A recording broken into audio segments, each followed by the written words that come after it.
Hoje nós temos aqui a psicóloga Marisa Lourenço. Ela é especialista em psicologia educacional e o que mais? E trabalhei há alguns anos em escolas, gosto muito. E foi, no fundo, uma grande escola para esta evolução um pouco mais recente, embora eu já tenha alguns anos na minha carreira, dentro da área da psicologia clínica, da psicoterapia. E eu tenho especialização em... Estou ainda, claro que o estudo é sempre constante, a especializar-me em psicoterapia psicodinâmica, que é uma corrente muito ligada à psicanálise, mas podemos dizer que é uma versão um bocadinho mais moderna, com algumas evoluções a partir da psicanálise. Bom, o canal Brazuca Fora da Matos, que nós temos também aqui a Márcia, do canal Márcia Silveira. Nosso canal, o meu canal, tem a finalidade de mostrar o contraste de percepção entre Brasil e Portugal. Pela minha percepção de brasileiro, eu vejo assim a sociedade portuguesa um pouco conservadora. Isso tem fundamento ou não? Tem.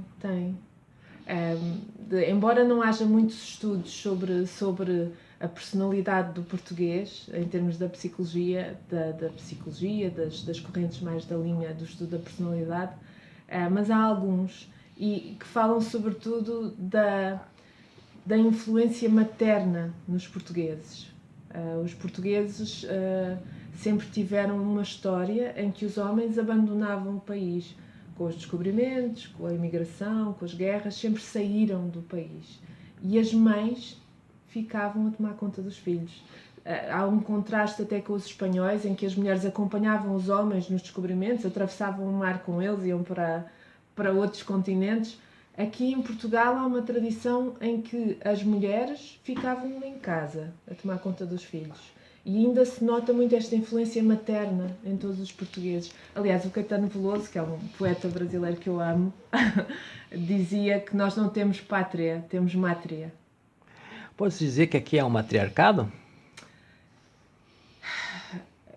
Não sei, porque no fundo depois nós vamos ver as estruturas de poder não são muito femininas.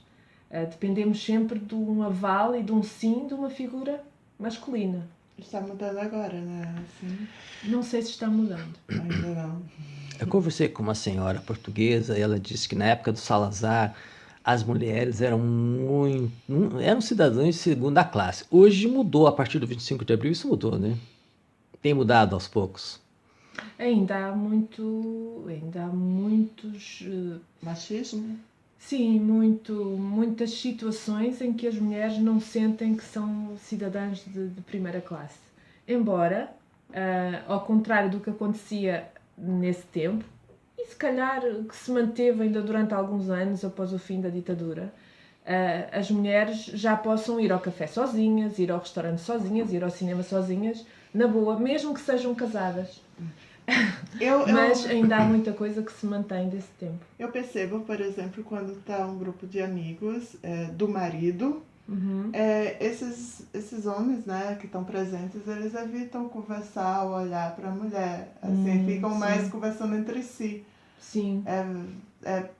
Talvez um reflexo isso faz disso. parte desse conservadorismo. Isso. Mas eu acho que isso nota-se mais a nível laboral. As mulheres raramente assumem posições de chefia e de poder.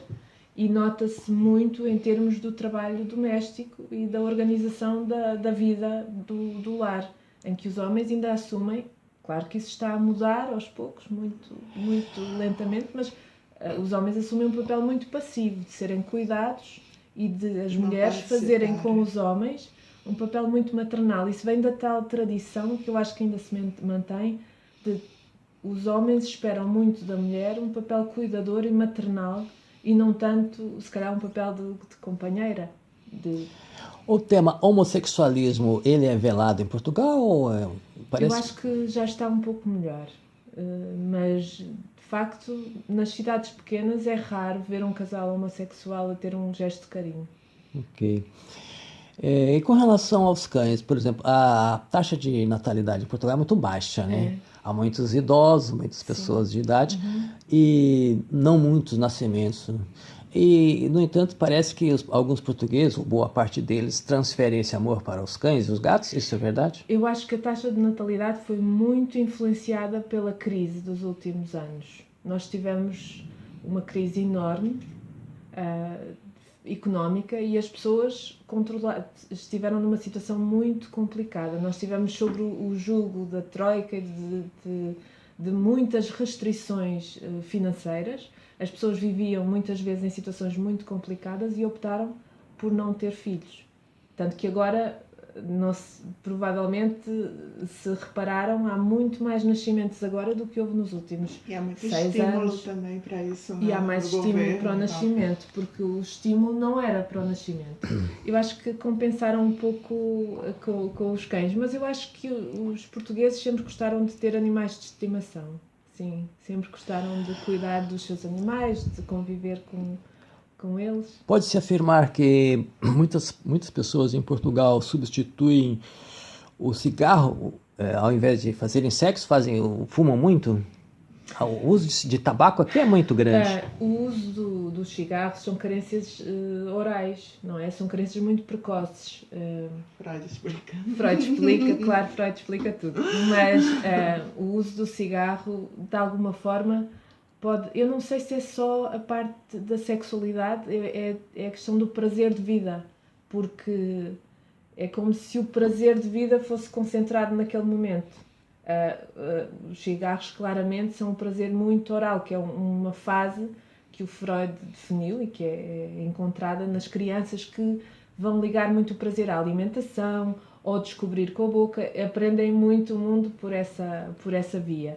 E os cigarros acabam por ser quase um pouco, pode ser, tal como roer as unhas ou ler muito, pode ser uma fixação nessa fase precoce.